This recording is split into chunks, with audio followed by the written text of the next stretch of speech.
Assalamualaikum warahmatullahi wabarakatuh, sahabat Bawaslu.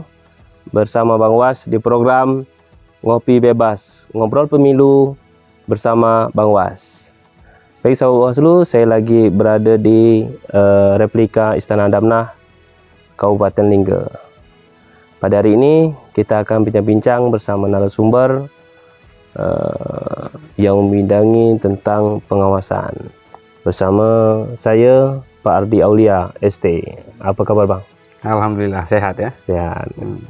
Jadi hari ini kita pengen bincang-bincang terkait dengan pemilu 2024. Jadi pemilu 2024 itu kan pemilihannya dari pemilihan presiden, DPR, ya kan, hingga ke depan nanti di bulan November kita pemilihan bupati dan wakil bupati, gubernur dan sebagainya. Itu saya ingin melihat dari kacamata Bawaslu, apa tantangan ke depan nih untuk menghadapi pemilu 2024? Ya. Jadi kalau kita bicara momentum di tahun 2024, itu akan ada agenda besar negara, yaitu pemilihan presiden, DPR, DPD, DPRD provinsi, DPRD kabupaten, dan pada bulan November atau beberapa bulan setelahnya pemilihan bupati dan wakil bupati, gubernur dan wakil gubernur. Artinya semua lini birokrasi baik dari eksekutif maupun legislatif semua akan mengalami satu regenerasi ya, satu pergantian kepemimpinan yang tentunya akan memberi dampak yang bisa positif bisa negatif terhadap kemajuan bangsa kita, karena tentu ini sejalan dengan lini dari paling bawah sekali sampai ke paling tinggi ya. Kepemimpinan itu dilakukan regenerasi. Tentu tantangan ini besar.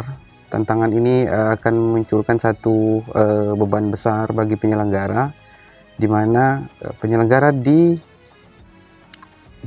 atau diwajibkan untuk memastikan berlangsungnya pelaksanaan kedaulatan rakyat. Kita tahu pemilu adalah pelaksanaan kedaulatan rakyat, agar pemilihan pemimpin-pemimpin tersebut sesuai azas, prinsip, dan ketentuan peraturan perundang-undangan yang berlaku di negara kita, dan memuaskan hati rakyat atas terpilihnya pemimpin yang memang sejatinya dipilih oleh rakyat. Tentu hal itu tidak berjalan mudah ya. Tentu banyak sekali hal-hal yang akan dihadapi di dalamnya, karena kita ingat kemarin kata Ketua KPU RI pada saat launching tahapan awal pemilu, beliau mengatakan adalah pemilu adalah satu wadah ya, atau satu bentuk apa tuh namanya, agenda, tempat berkonflik untuk satu kepentingan memperebutkan atau mempertahankan kekuasaan. Ini akan melahirkan konflik yang tapi secara harfiah kita bisa katakan dia legal karena diatur dalam peraturan perundang-undangan. Namun persaingan itu akan memberi gesekan-gesekan kepada masyarakat, karena akan membuat masyarakat memiliki pandangan-pandangan tersendiri terhadap pilihannya kan. Ini tentu perlu kita antisipasi terjadinya dampak perpecahannya. Itu salah satu hal yang besar. Gitu ya. Jadi kemudian apa nih yang harus dipegang masyarakat nih dalam menghadapi pemilu 2024?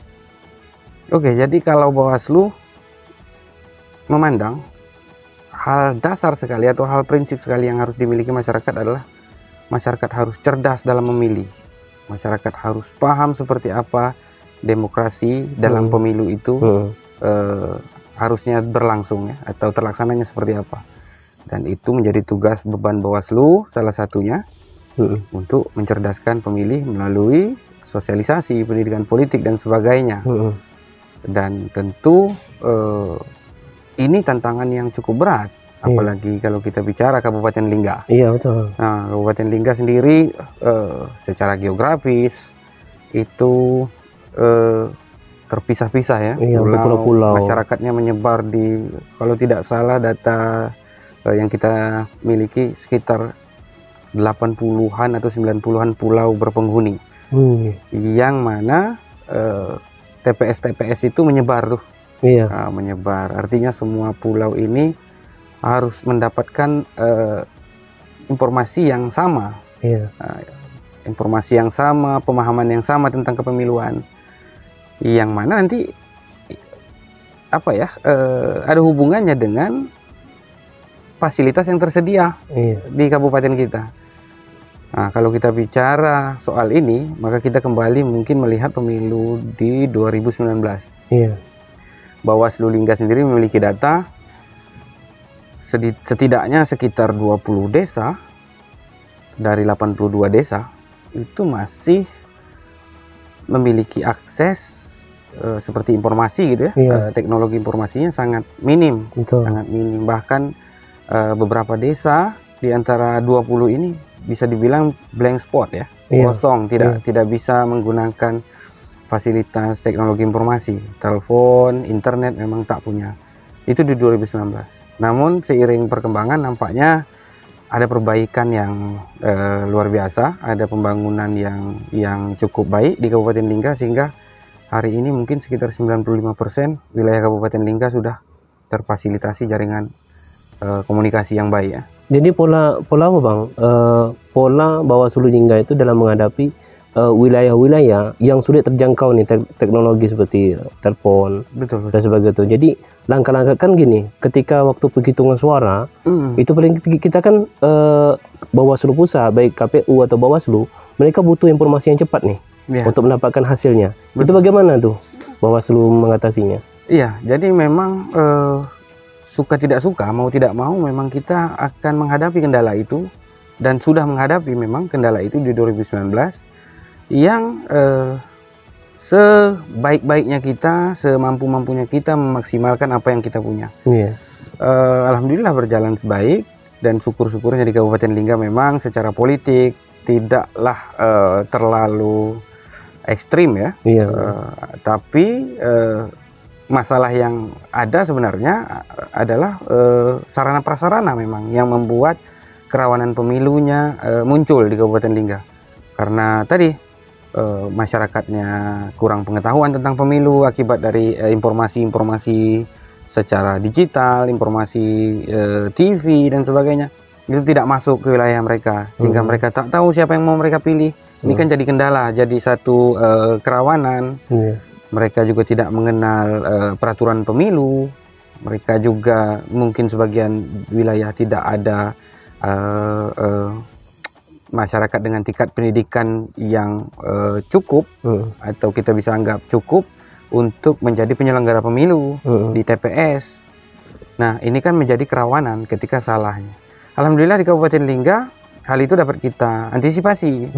KPU juga cukup baik dalam merekrut para petugas-petugas di TPS, dan pada saat itu juga dalam cuaca yang tidak begitu baik, tapi kita masih didukung oleh stakeholder kayak TNI ya, TNI Angkatan Laut, polisi dan sebagainya, itu semua ikut turun tangan untuk memastikan kotak suara itu sampai ke TPS dan kembali lagi dapat dihitung sebagaimana mestinya. Itu berjalan bagus. Namun memang beberapa titik tadi kita mengalami kendala pada saat kita membutuhkan penghitungan cepat. Ini titik-titik tertentu ini memang tidak bisa dalam satu hari itu sampai informasinya. Jadi seperti di daerah Desa Mentuda itu ya, yang tidak difasilitasi jaringan komunikasi. Mereka untuk mengirim data itu cepat agar bisa sampai, agar bisa direkap awal, itu mereka harus ke laut, setengah jam ke laut, baru mereka bisa mendapatkan jaringan sinyal. yang bisa mereka gunakan untuk mengirim data ke kabupaten. Ini terjadi juga di titik-titik yang lain. Memang itu tidak bisa kita hindari, itu sudah terjadi. Namun syukurnya hal semacam ini tidak dimanfaatkan bagi oknum-oknum untuk merusak hasil pemilu ya. Iya. Bisa saja ke depan itu terjadi. Namun alhamdulillah sekarang perkembangan teknologi informasi sudah meringankan kita, sudah paling tidak mengurangi tingkat kerawanan dalam hal tersebut. Apalagi ke depan itu kan pemilu yang beririsan ya, antara pemilu dan pilkada beririsan. Kemudian ada lagi penambahan partai politik ke depan, partai-partai baru, ya kan? Benar sekali. Ya, itu apakah bagaimana tips kita minta tips nih Pak? Tips bagaimana masyarakat itu dalam memilih partai politik, ya kan? Kemudian dia tidak terpengaruh dengan money politik dan sebagainya. Apalagi sasarannya pemilih pemula. Betul. Pemilih pemula ini itu sasaran empuk. Untuk bagi peserta pemilu itu sasaran empuk. Betul. Karena mereka pertama kali mengetahui sistem politik itu seperti apa, pemilu seperti apa. Ketika diiming-imingkan uang dan sebagainya, mereka tertarik. Itu bagaimana, Bang? Ya. Jadi saat ini di Bawaslu sendiri sudah memang memetakan beberapa potensi rawan, termasuk masyarakat rentan ya. Iya. Masyarakat rentan ini kita sebut masyarakat rentan karena memang dalam hal pengetahuannya tentang kepemiluan sangat rendah. Kedua, partisipasinya terhadap agenda pemilu juga sangat rendah. Ini kita bagi dua klaster. Klaster pertama itu masyarakat pesisir yang kita sebut tadi, yang sulit mendapatkan akses informasi, pendidikannya tidak tinggi ya, atau apa namanya, mereka sangat bisa bahasa mudahnya seolah tidak peduli lah dengan kepentingan bersama dalam memilih pemimpin ini. Itu yang kedua adalah pemilih pemula atau masyarakat dengan usia dini ini, dari usia 15 tahun yang hari ini usia 15 tahun, di mana 2024 nanti mungkin mereka sudah menginjak usia 17 tahun. Dan sampai ke usia 20 atau 25 tahun ya. Iya. Ini yang biasa dikenal dengan generasi Z. Iya, generasi Z. Kalau kita tahu generasi Z sekarang, kita paham sendiri bahwa memang generasi Z ini punya dunianya sendiri ya. Iya, betul. Mereka dengan teknologi yang terus berkembang, mereka adalah pecinta teknologi ya, pecinta dunia digitalisasi ya, yang mereka hari ini tidak atau mencoba mengesampingkan kepentingan yang sifatnya sosial. Jadi mereka terbawa dengan dunia sendiri ya. Nah tentu ini Bawaslu sedang mempelajari bagaimana cara kita bisa masuk ke dunia mereka, agar paling tidak menyentuh hati mereka untuk ikut terlibat dalam kepemiluan. Karena memang sejatinya mereka lah masa depan bangsa kan. Mereka yang seharusnya nanti memikirkan nasib bangsa ini, yang seharusnya sejak mereka menjadi pemilih itu sudah menjadi beban mereka untuk memikirkan siapa pemimpin bangsa ini. Iya, betul. Tapi kalau mereka terlibat dengan dunia mereka tidak perlu memilih pemimpin mungkin pikirnya. Nah di sini jadi satu titik rawan dalam pemilu itu adalah generasi kita ini, pemilih pemula. Maka dengan itu kita Bawaslu maupun KPU memang memiliki satu atensi khusus ya, untuk membangun generasi muda ini yang melek pemilu, yang sadar pentingnya pemilu, dan yang mau ikut terlibat dalam penyelenggaraan pemilu. Nah ini yang menjadi beberapa hal sudah kita siapkan program itu, seperti mungkin dalam waktu dekat kita akan coba menggandeng sekolah-sekolah. Kita ingin menciptakan komunitas-komunitas di sekolah, yang mana komunitas itu mungkin konsepnya atau temanya seperti pelajar cinta demokrasi, atau mungkin pelajar sadar pemilu. Itu kita mungkin akan buat itu, kita akan bekerja sama dengan seluruh pihak untuk bagaimana generasi muda kita tidak melupakan satu beban tanggung jawabnya melahirkan pemimpin di Indonesia ini. Ya, apalagi kalau kalau dia umur sekarang umur 15 tahun, persiapannya untuk menuju ke 17 tahun itu lumayan itu dengan program yang Bapak sampaikan tadi. Betul. Kita pun melihat itu 2 tahun itu adalah waktu yang cukup singkat, namun cukup efektif apabila kita maksimalkan untuk menyadarkan mereka tentang mereka adalah bagian terpenting dalam demokrasi di Indonesia. Nah itu dia. Memang sebenarnya jadi pemilih pemula itu dia punya kesiapan loh. Kesiapan ketika program sudah disampaikan, sudah dilaksanakan, itu nanti pemilih pemula itu punya kesiapan. Jadi dia tahu nih siapa yang mau dipilih, ya kan. Seperti itu. Boleh minum dulu nih? Boleh Pak. Ini minuman para raja-raja. Iya ya? Oke. Khas Gunung Dai. Khas Gunung Dai. Ini luar biasa nih. Ya.